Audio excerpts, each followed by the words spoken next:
A paz do Senhor, meus irmãos, graças a Deus estamos aqui mais uma semana, mais uma vez. Agora nós vamos comentar a lição de número 5. Lição essa que vai ser lecionada no dia 2 de novembro de 2025. Nosso título da lição é A Alma, a natureza imaterial do ser humano. Para comentar essa lição está aqui eu, o presbítero Alexandre, e o presbítero Irmão Hernandes. A paz do Senhor, meus irmãos. Vai. Vamos fazer uma oração e nós vamos dar sequência aqui à aula, tá certo? Oremos. Senhor Jesus, nós te damos graças, Senhor, por estarmos aqui mais uma vez, mais uma aula. Senhor. Nos dê o direcionamento, nos dê tua graça, Senhor. Queremos que o Senhor nós precisamos de ti, para que precisamos que o teu Espírito nos dirija aqui, que Pai todos possam Santo. aprender. Senhor, Em nome de Jesus eu te peço, Senhor, em nome de Jesus. Sim, Senhor. Amém. Irmão Hernandes, vou pedir para o irmão fazer a leitura do texto áureo e da verdade prática. Pois não, vou ler aqui agora. O texto áureo diz assim: texto áureo: e não temais os que matam o corpo e não podem matar a alma. Temei antes aquele que pode fazer perecer no inferno a alma e o corpo. Mateus capítulo 10, versículo 28. Verdade prática: cuidar da alma é uma atitude fundamental para uma vida cristã estável e uma eternidade de alegria e paz. Perfeito. Aí nós temos a leitura diária, nós não vamos apresentar, mas é sempre bom os irmãos tocarem, de vez em quando, tocarem esse assunto na sala, pedir, ler algum versículo, né? Na leitura bíblica em classe dessa semana se encontra em Gênesis capítulo 1, versículos 27 a 28, depois o capítulo 2, versículos 15 a 17 e Mateus capítulo 10, versículo 28. Entrando no plano de aula, eu quero destacar aqui os objetivos. Os objetivos da lição, ponto 1, fazer os alunos compreenderem que a alma é a sede das emoções, da razão e da vontade. Ponto 2, demonstrar aos alunos, com base bíblica, que a alma é uma parte imaterial e imortal do ser humano, capacitando-os a refutar visões materialistas. O ponto 3, conscientizar os alunos da necessidade de cultivar uma aula saudável por meio da oração, da meditação, da palavra de Deus e hábitos santos. Irmão Hernandes, tem algum comentário aí no plano de aula, irmão Hernandes? No plano de aula, eu encontrei aqui na letra, primeiro tem a introdução, vem a apresentação da lição, número 2, depois aqui começa com a letra B. Eu tenho aqui um assunto que diz assim: estudar a natureza da alma fortalece a fé cristã ao revelar a dignidade e as responsabilidades do ser humano diante de Deus. Em tempos de relativismo e materialismo, é essencial reafirmar a verdade bíblica sobre a imortalidade da alma e sua necessidade de salvação. Por quê? A alma está no nosso corpo. Não tocamos ela, não vemos, porém sentimos. Porque nós nunca dizemos assim, espírito, corpo e alma. Também não chegamos a falar corpo, espírito e alma. Não. É o espírito, alma e corpo. Por quê? Porque a alma está no centro. E quando dizemos, falando primeiro do corpo, é corpo, alma e espírito. Portanto, a alma é que está no centro. O que acontece com a alma? A alma é o centro das nossas emoções. A alma, ela é pendente.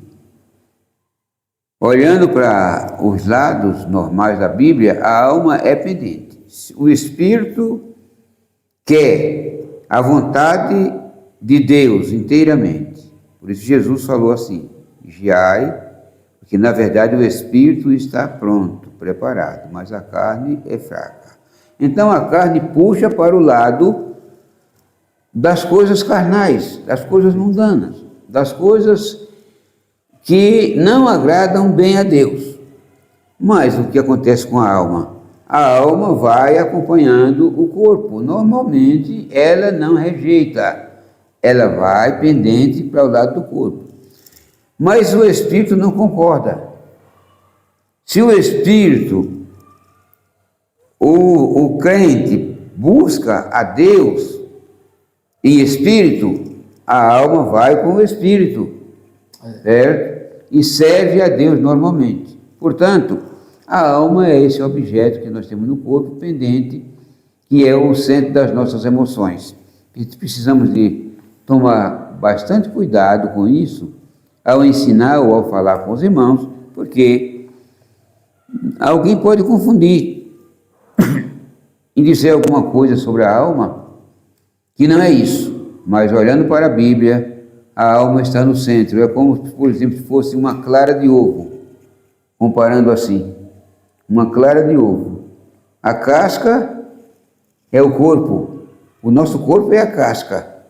Certo. A alma é a clara do ovo e o espírito é onde está a gema do ovo, que gera o pintinho.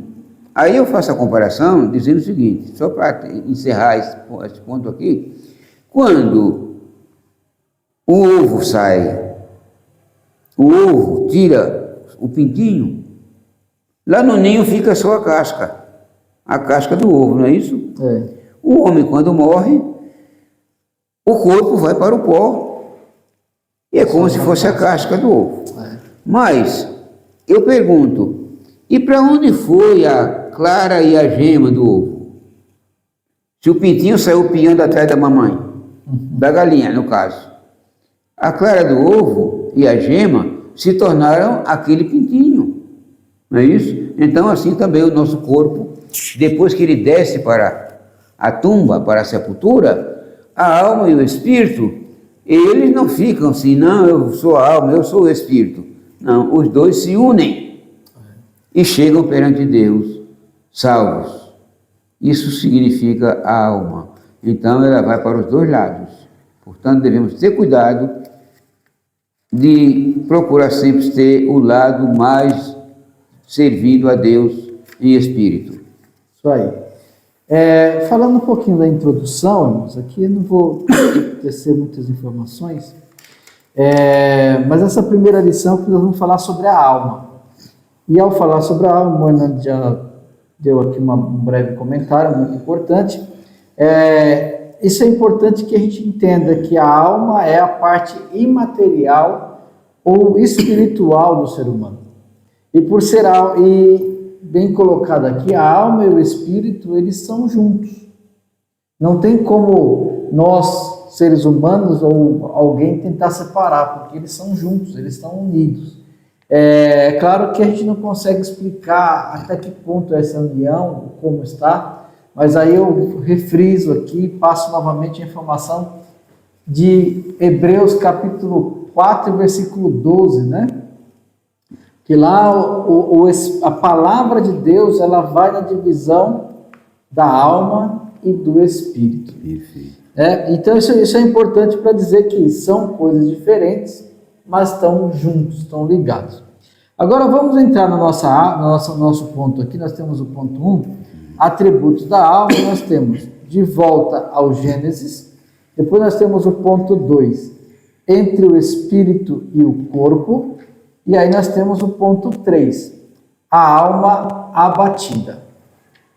Entrando aqui no ponto 1, de volta ao Gênesis, eu queria destacar com os irmãos esse ponto que o comentário coloca aqui: o homem é um ser pessoal, criado à imagem de Deus, com autoconsciência e autodeterminação. Por que isso é importante? O fato da gente ter autodeterminação ou autoconsciência não significa que nós somos autossuficientes, nem que Deus nos criou como onipotente, onisciente. Mas é importante a gente entender isso aqui, irmãos, porque Deus nos deu uma capacidade de tomarmos decisões e enfrentarmos as dificuldades que vêm pela nossa frente. Então, quando ele fala assim que a parte material do homem nos diferencia com os animais, é pelo seguinte: o que tem a ver essa autoconsciência e essa autodeterminação com essa questão da parte material do ser humano de ser diferente dos animais? Os animais, eles vivem pelo seu próprio instinto.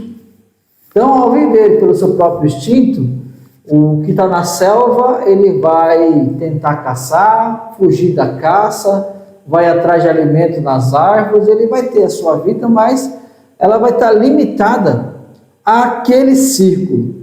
Os animais domésticos, eles estão limitados ao seu dono, a quem cuida deles, àquele momento que eles estão vivendo.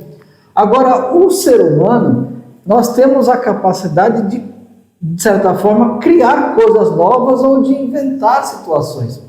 Então, alguém está vivendo num bairro que tem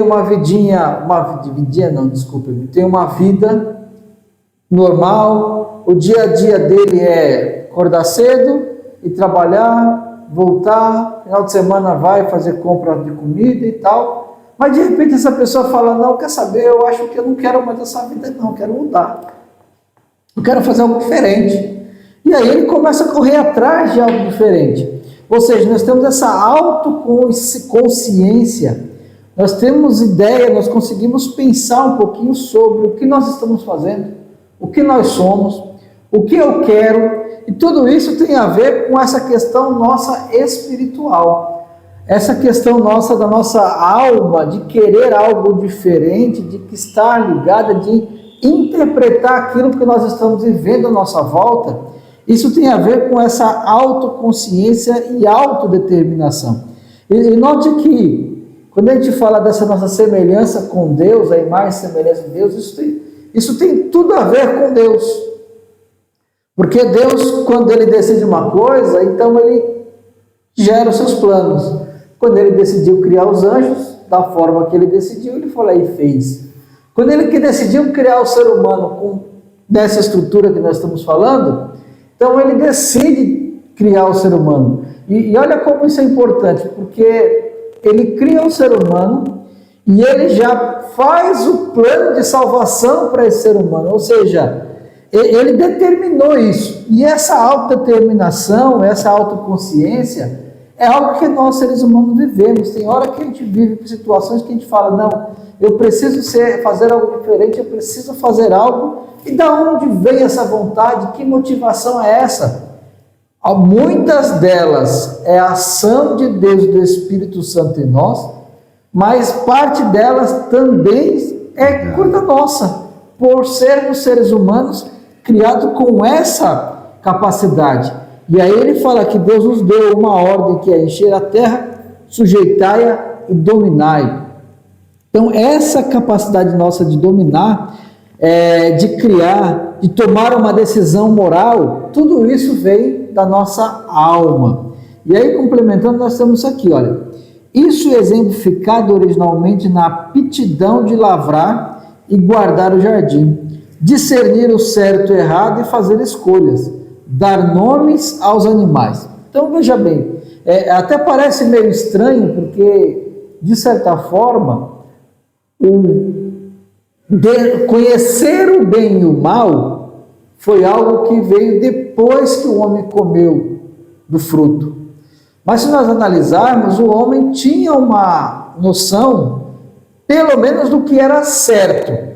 O que era errado, tinha algo aqui, talvez a gente pegar e conversar num outro momento, talvez numa outra aula. Mas pense o seguinte: a partir do momento que Deus chama Adão e diz: Adão, olha, de todas as árvores você vai comer, com exceção desta. Então passa o homem já até aquele momento: olha, eu preciso viver o que Deus mandou.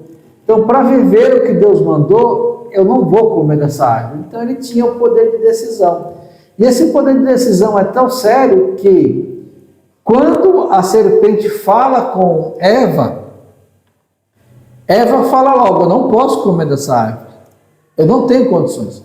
O ponto é que aí ela ficou, a serpente coloca Eva numa situação de escolha e que ao ser enganada pelas palavras da serpente e ao olhar o fruto, fez com que ela tomasse a decisão errada. E aí voltamos a esse fato de que ela já tinha esse poder de discernir entre o certo e o errado. Então naquele momento ela teve um discernimento e ela até decidiu talvez pelo lado errado, porque foi enganada pela serpente.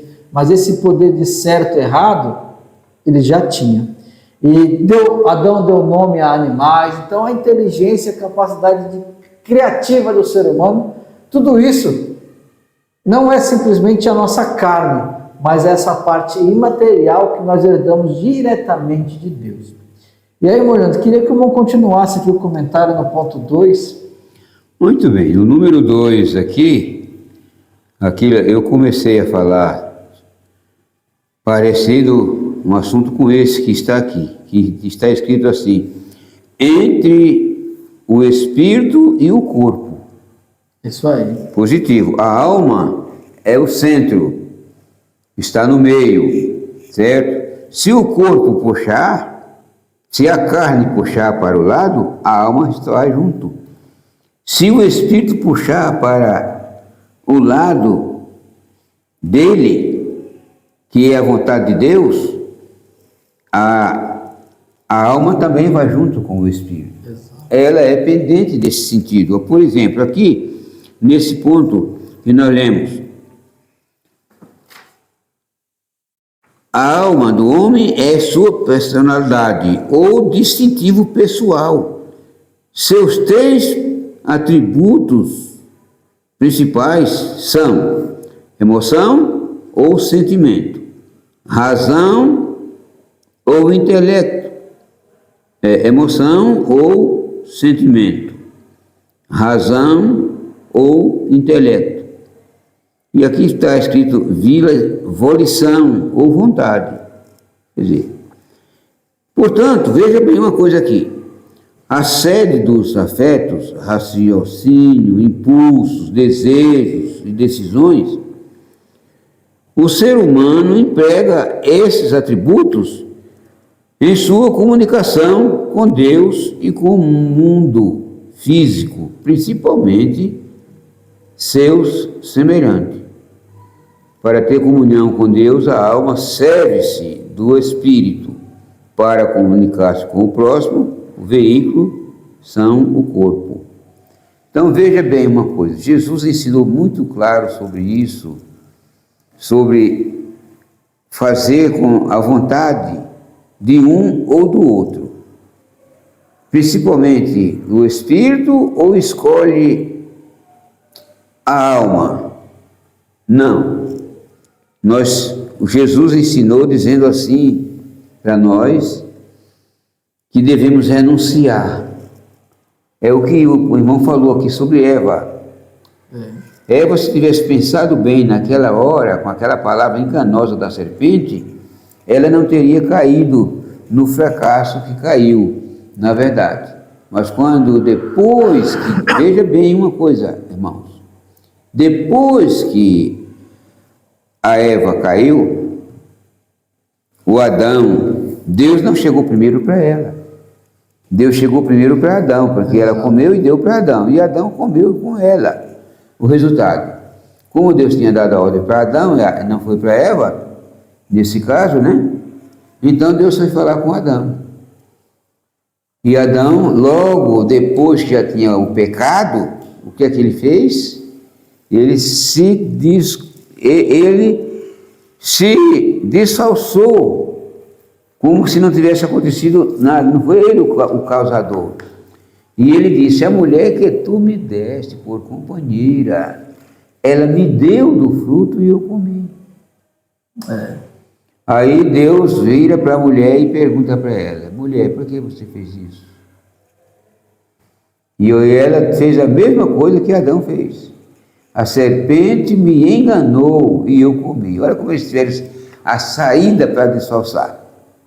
Certo?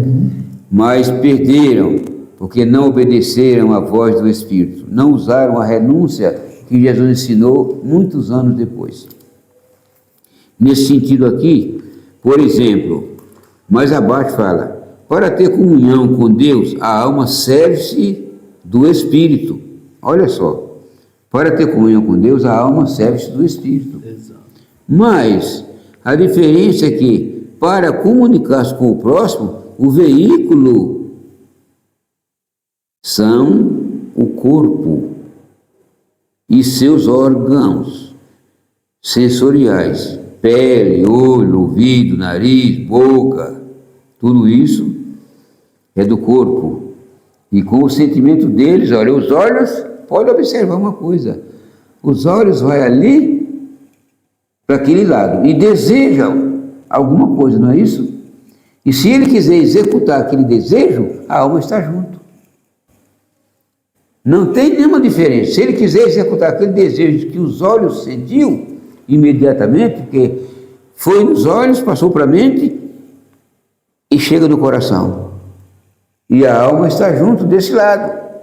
Mas se for também o lado espiritual, para usar a renúncia que quiser, a alma vai junto com o Espírito. Não, isso aí eu não posso fazer, porque não é a vontade de Deus. Então a alma estará ao lado do Espírito. Portanto, aí tem até aquele hinozinho que cantamos, né? Espírito, alma e corpo, oferto a ti, Senhor. É os três, né? São os três. É esses três, não oferece somente o corpo e o Espírito. A alma também está junto. Portanto, a alma pertence aos dois lados. Não confunda isso. Com a vontade da carne, a alma também se alegra cumprindo isso. Mas com a vontade do Espírito, a alma estará também do lado. Exatamente. Portanto, a alma é a sede dos dois lados. E é importante, irmãos, pegando um pouco o gancho, entrando já no ponto 3, que é a alma batida, eu quero ler com os irmãos 2 versículos. Um se encontra em Gênesis 2 e 7, que diz assim: E formou o Senhor Deus o homem do pó da terra e soprou em seus narizes o fôlego da vida. E o homem foi feito alma vivente. Então é importante a gente colocar bem isso. Na nossa lição aí tenho analisando, ampliando o conhecimento, vai falar um pouquinho dessa questão aqui, que a palavra alma, ela vai ter alguns contextos na Bíblia. Então a gente não é porque está escrito alma ali, que eu vou entender que é a nossa alma em si. Porque aqui ele está dizendo que a alma, ela muitas vezes frequentemente ela é traduzida como vida.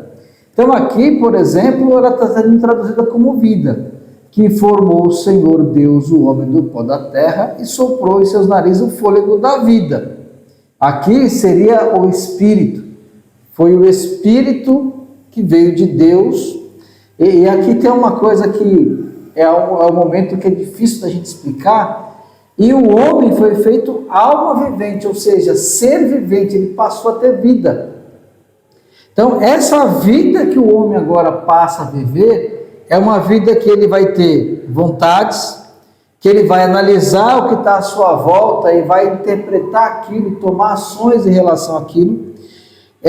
Essa personalidade que nós vamos adquirindo ao longo da nossa vida, através das interpretações, porque eu, sendo o presbítero Alexandre, irmão Alexandre, eu sou formado pelo que eu vivi à minha volta quando criança, o que eu aprendi ao longo dos anos, como fui crescendo, quem estava à minha volta, e como o meu ser, a minha alma, foi interpretando isso junto com essa questão da mente ligada, a mente trazendo vida, raciocinando, pensando. Isso é nossa alma.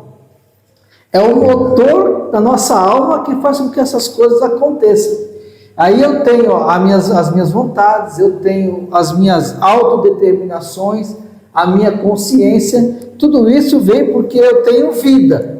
Só que ao mesmo tempo essa vida, essa alma que nós temos dentro de nós que vai nos dirigindo, motivando e falando, né, fazendo com que essas coisas... E sobre essa alma, esse ponto, eu quero ler com os irmãos Salmo 42 e o versículo 4. Porque olha só como ele fala, né? Ele está falando que a minha alma tem sede de Deus, tem sede de Deus vivo. E ele chega no versículo e fala assim: quando me lembro disto, ou seja, das minhas lágrimas, daqueles que me dizem onde está Deus. Então, quando eu me lembro disso, olha a interpretação da alma em relação às coisas. Dentro de mim derrama a minha alma. Ou seja, o sentimento de tristeza, a interpretação daquela coisa faz com que ele se derrame, ele sinta tristeza, ele fique abatido. Então, isso é a alma. Pois eu havia ido com a multidão, fui com eles à casa de Deus, com voz de alegria e louvor, com muita alegria que festejava. Então, a alma se entristeceu, mas mesmo assim ele lembrou de um momento em que ele foi com alegria ao templo.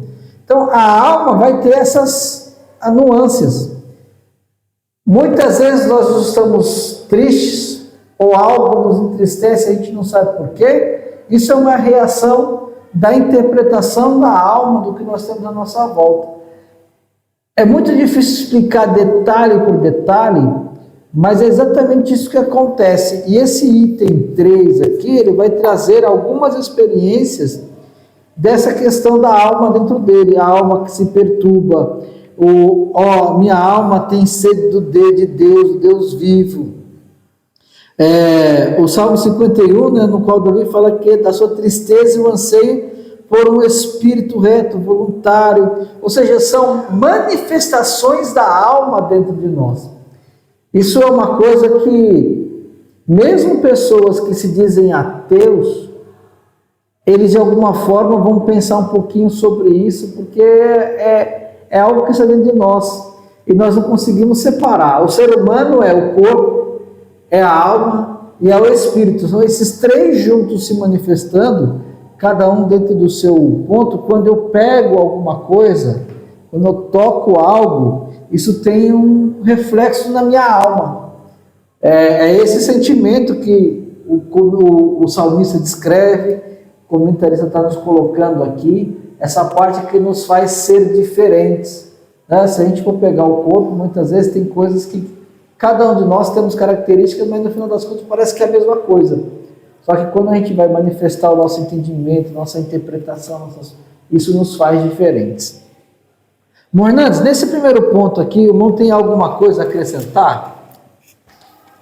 No primeiro? Se não tem todos esses itens que nós falamos, senão vou passar para o próximo ponto. Não, até agora não tenho. Não, né? Então vamos para o próximo ponto, que é a natureza da alma, imaterialidade e imortalidade. Aí nós temos o ponto 1, distinção de substâncias. Ponto 2, imaterialidade e responsabilidade pessoal. E o ponto 3, materialismo e teologia. E aí, irmão Hernandes, vou pedir para o irmão já fazer o comentário do ponto 1 aqui. Muito bem.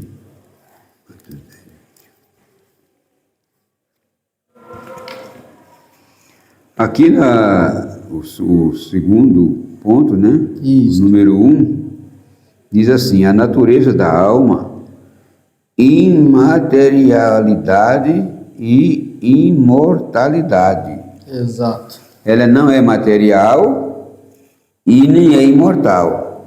Aliás, e nem é mortal. Exato. Ela é imortal. Foi isso que Jesus falou no Evangelho que Mateus escreveu, dizendo àqueles que estavam lhe ouvindo: e não temais os que matam o corpo e não podem matar a alma. Temei antes aquele que pode fazer lançar no inferno a alma e o corpo. Aí é diferente, certo? Porque ela não morre. O corpo morre, mas vai ressuscitar. Exato. E quando ele ressuscitar, irá passar pelo juízo e a alma estará junto. Por quê? A alma é uma substância, como já falei sobre isso, o irmão aqui ajudou a falar também esse mesmo assunto, que a alma é imortal E a alma, ela segue os dois lados, tanto do corpo como do espírito. Se o espírito puxar para as coisas de Deus, o homem quiser usar a renúncia para servir a Deus, a alma está desse lado.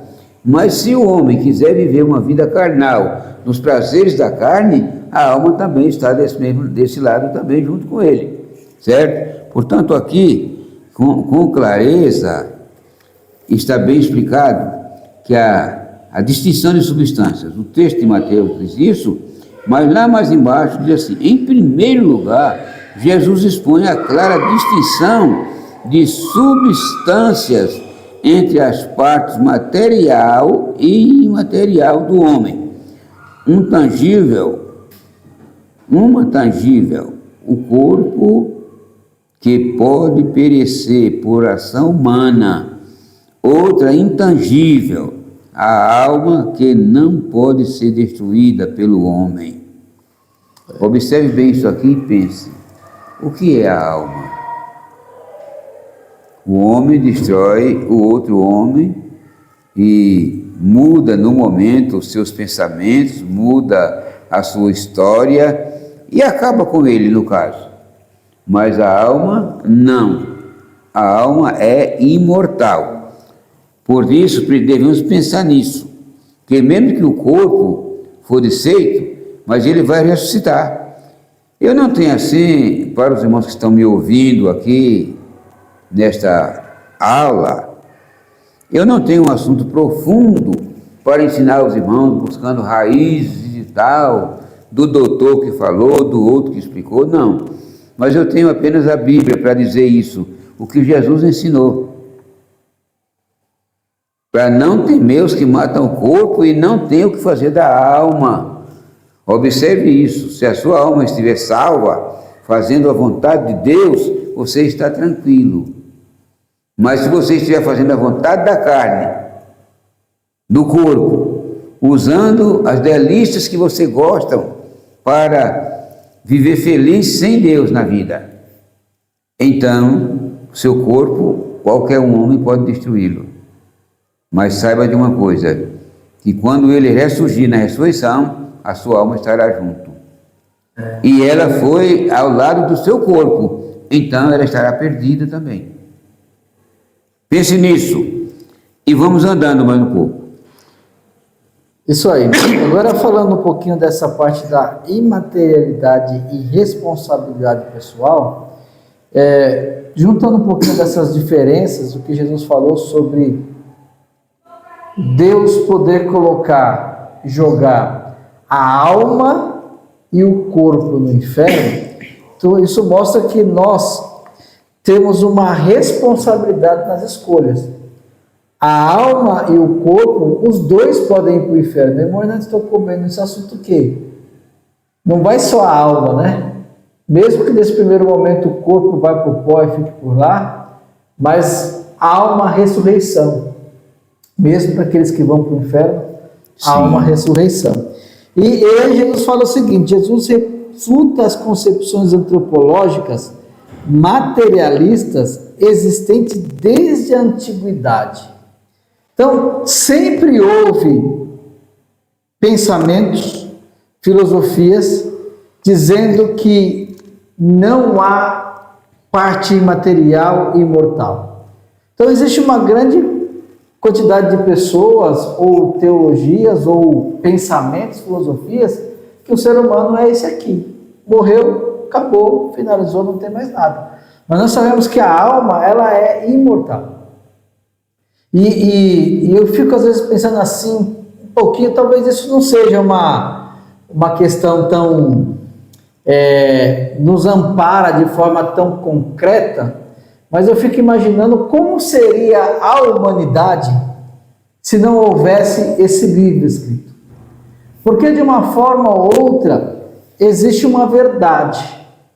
E quando alguém começa a refutar a verdade, ele se esbarra nesse livro e a Bíblia vai dizer: não, o caminho é esse, o caminho é aquele. Sempre Deus levantou alguém, ou um profeta, ou um povo, ou um pequeno grupo de pessoas que estava dizendo: olha, o caminho é esse, a verdade é essa. Imagine que não existisse Bíblia. O homem ia fazer o que ele queria. A alma ia estar inteiramente voltada a esse nosso desejo carnal em fazer coisas que desagradam a Deus. Mas, tendo conhecimento da verdade, Jesus ele veio nos trazer um conhecimento que nos falasse o seguinte: olha, cuidado com o que você faz com o seu corpo e com a sua alma. O homem mata o corpo, mas não tem poder de lançar a alma no inferno. Mas Deus tem o poder de lançar a alma no inferno e o corpo também. Então, cuidado com o que você faz, cuidado com o que você anda, cuidado com o que você escolhe, cuidado como você porta, cuidado como você se dirige. E aí ele vai falar um pouquinho aqui, assim, que essa ideologia teísta nega a pecaminosidade e a responsabilidade moral do indivíduo. E aí ele fala que considera que o mal é estrutural, que a culpa é da sociedade. Essa questão da estrutura é um negócio complicado, porque a gente sabe que o pecado em si, ele abrange um grupo de pessoas, um país, um estado, uma instituição. E quando ele fala que o pecado é estrutural, é que alguém peca por conta dessa instituição, por conta dessa estrutura maior que gera pecados.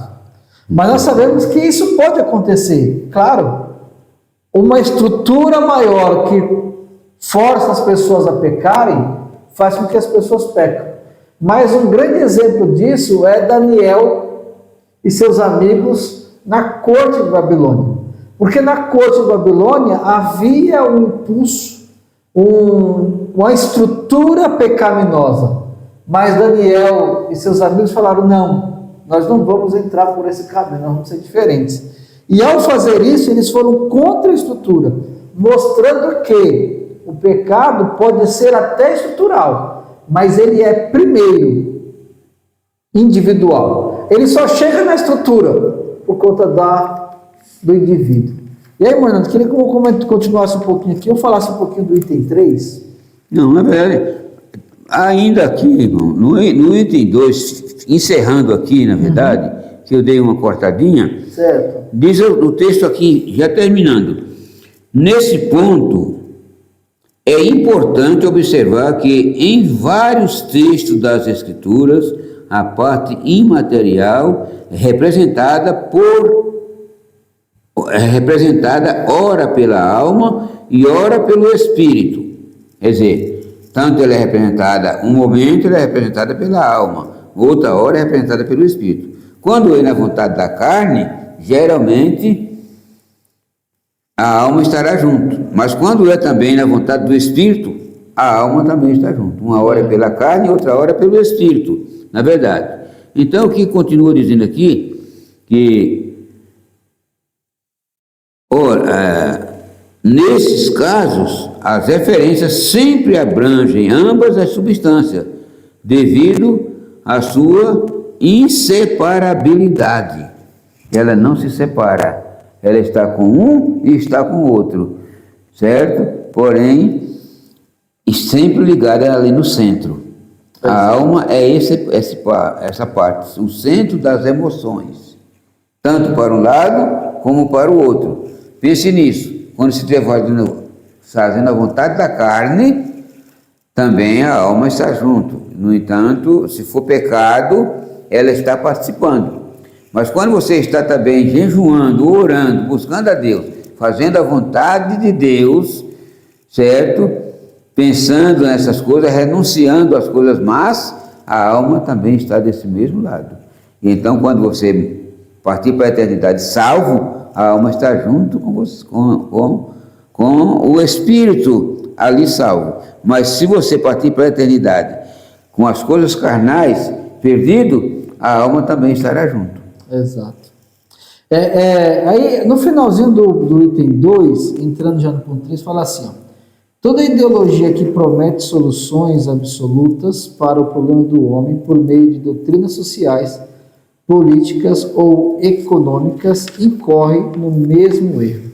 Ou seja, esse mesmo erro seria: você resolve a estrutura e o homem para de pecar. E a gente sabe que não é bem isso.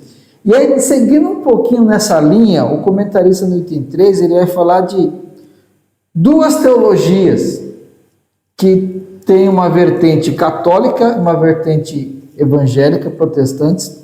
A católica é a teologia da libertação e a protestante é a teologia da missão integral.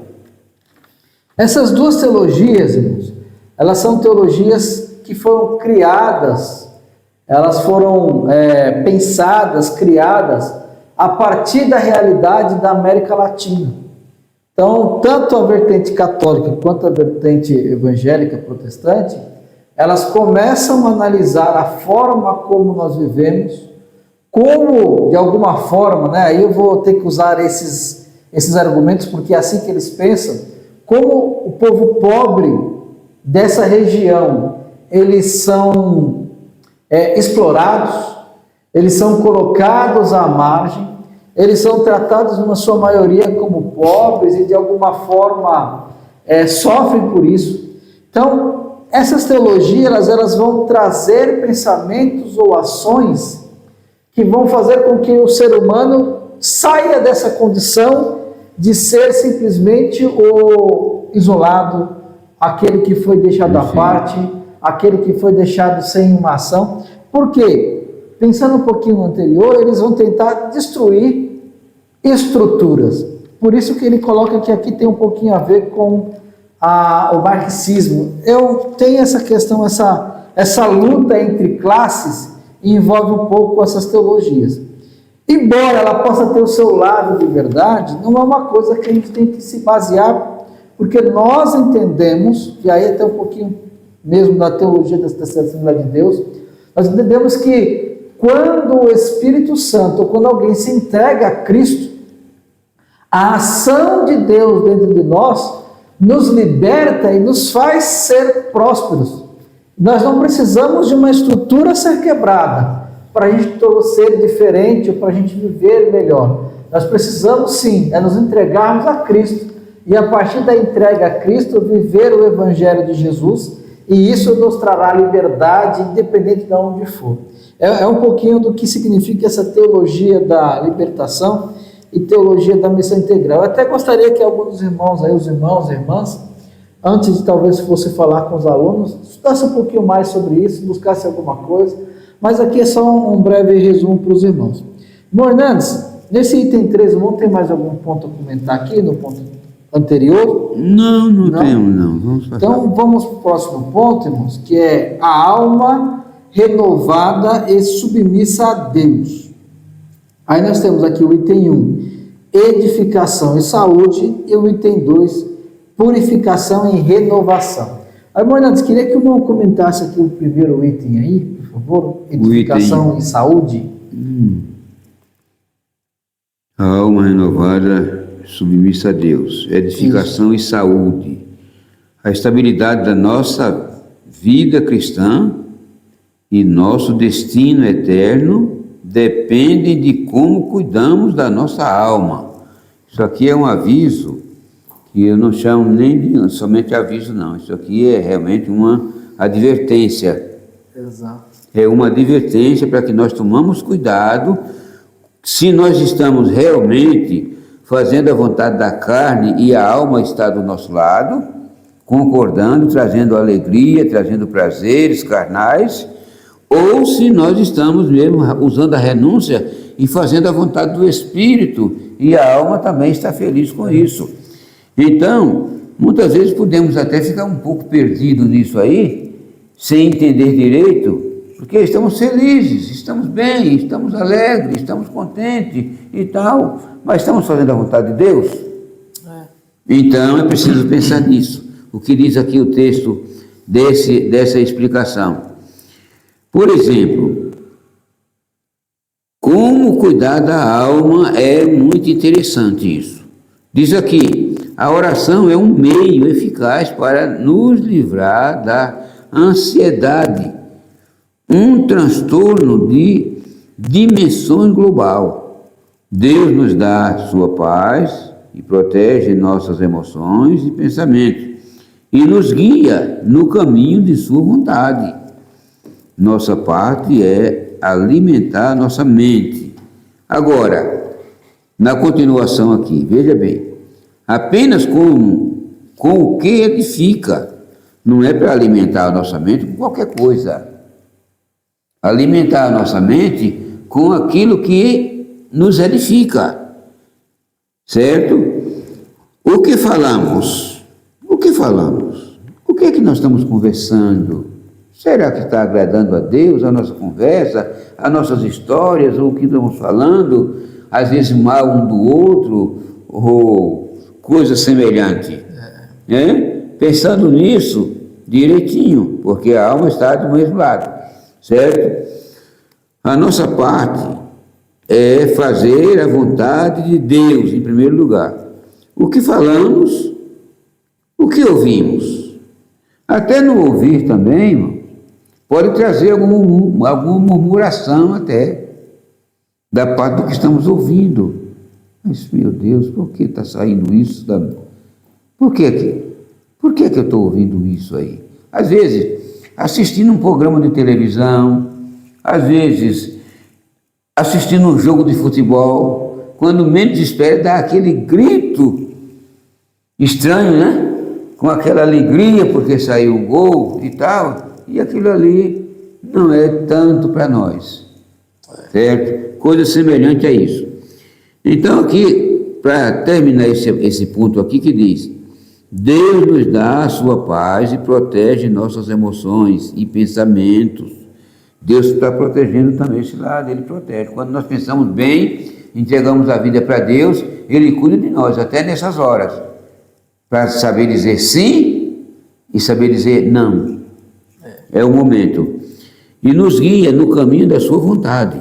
Nossa parte é alimentar nossa mente apenas com o que edifica. Irmãos, isso aqui não é nenhuma lição, eu não considero, é uma advertência muito grande para nós nesses dias que estamos passando. Pense nisso, fale com os alunos, o que eles estão pensando, o que eles estão falando, como é que eles estão vivendo o dia a dia da vida, quando saem da igreja para onde vão, quando vêm para a igreja por onde passam, e assim por diante, se estão mesmo ligados no Evangelho de Jesus Cristo, ou estão misturados com outras coisas. É preciso pensar nisso. Essa parte da lição está mostrando isso. E nos guia no caminho da sua vontade. Deus nos guia no caminho da sua vontade. Se for por outro caminho, não é guiado por Ele, não. Exato. Certo? Agora, o que ouvimos, o que lemos, o que vemos, nossos hábitos diários determinam a saúde do nosso corpo? Não. A saúde da nossa alma. Olha, irmãos, isso aqui é uma lição maravilhosa. Eu até falei domingo na aula na escola dominical aqui, que quem perder a escola dominical durante esse trimestre, nessas lições, vai ter um grande prejuízo, porque vai perder muita coisa. E fale com seus alunos, vocês que vão dar aula nesta aula aqui, certo? Em outras que tem na frente, depois, quem perder essas aulas da escola dominical vai tomar um prejuízo muito grande, porque vai deixar de aprender muitas coisas que deveriam ficar cientes para poder não ter perdição da sua alma. E é importante, Hernandes, que por mais que a gente não consiga definir detalhes, mas ao comentar, ao estudar um pouquinho e ao ver como a Bíblia descreve as coisas, a gente passa a entender melhor o que é a alma. Sim. E aqui, por exemplo, nós falamos que, olha a diferença, quando Deus cria os animais, Ele fala, produza a terra seres viventes. Os animais começaram a surgir. Produza ao mar seus seres marinhos, aves, répteis, e saiu. Então, tanto um como o outro produziu os animais saíram prontos. É o que nós dizemos que a criação ela foi feita naquele momento, não houve uma evolução. Então, os animais saíram prontos. Mas quando Deus se propõe a fazer o homem, o ser humano, independente se ele fez um pó, uma massa de pó lá, ou se ele criou um boneco, o importante é que isso que vale destacar que o corpo é o pó, mas esse pó só tornou vida, só tornou ter movimento, só tornou a ter raciocínio, só veio a ter vida ou alma vivente após o sopro de Deus dentro dele. Então isso é que nos faz diferentes. Então quando a gente fala, por exemplo, que o sangue é a alma do corpo, nós estamos falando isso para o animal. O animal, o sangue é a alma do animal. Porque o animal morreu, acabou, não tem alma. Agora o homem não. Hebreus fala que o homem morre e o espírito volta a Deus que o deu. Quando ele diz que o espírito volta a Deus que o deu, é espírito e alma. Porque volta tudo para Deus.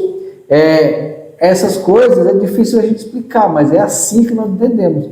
E a Bíblia é muito clara em sempre colocar corpo, alma e espírito. Ela vai distinguindo isso várias vezes.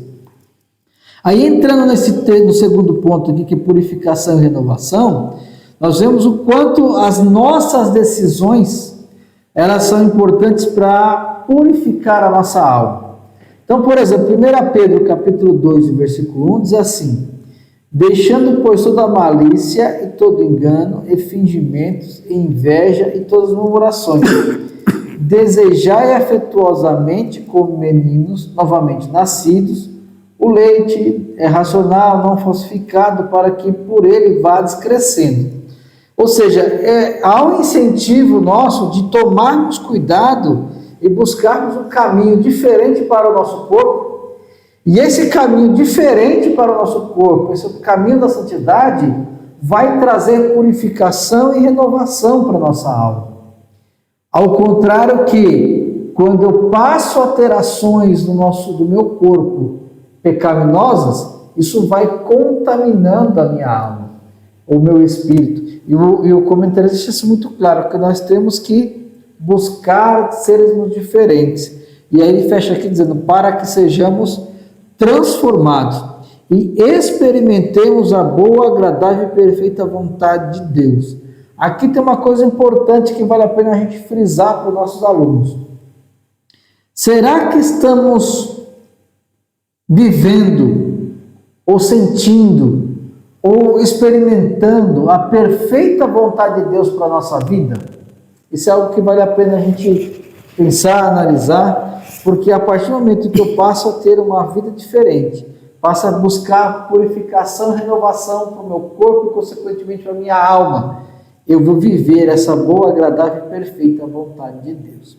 Mornandes, mais algum ponto para acrescentar, irmão? Não, nós estamos terminando aqui, acredito que já está bom. Aqui temos essa leitura, a síntese do tópico terceiro, né? Isso. E aqui diz assim, a alma precisa ser purificada e renovada continuamente para viver em santidade e comunhão com a vontade divina. Agora achei interessante, terminando tudo na conclusão, essa frase aqui que o irmão atribuiu a Lutero, né? Dizendo que essa frase se atribui a Lutero, a frase que diz: não podemos impedir que os pássaros voem sobre as nossas cabeças. É claro que não podemos. Mas podemos impedir que eles façam ninho sobre elas. Perfeito. Então isso aí é uma ilustração mostrando como devemos viver. Nós não podemos impedir muitas coisas que o mal se aproxime de nós, certo? Mas não podemos viver fazendo o mal, certo? Exatamente. Então, quando pedimos ao Senhor que nos livre do mal, né? Ele ensinou isso na oração do Pai Nosso, certo? E então Ele está pronto para isso. Quando pedimos de coração, o Senhor está pronto a nos livrar. É isso aí. Meus irmãos, minhas irmãs, espero que a gente possa ter contribuído para que o irmão consiga preparar a sua aula, a irmã consiga aí preparar o seu conteúdo e que o Senhor dê a vocês uma boa aula em nome de Jesus. Amém. Amém. Glória a Deus. Graças a Deus.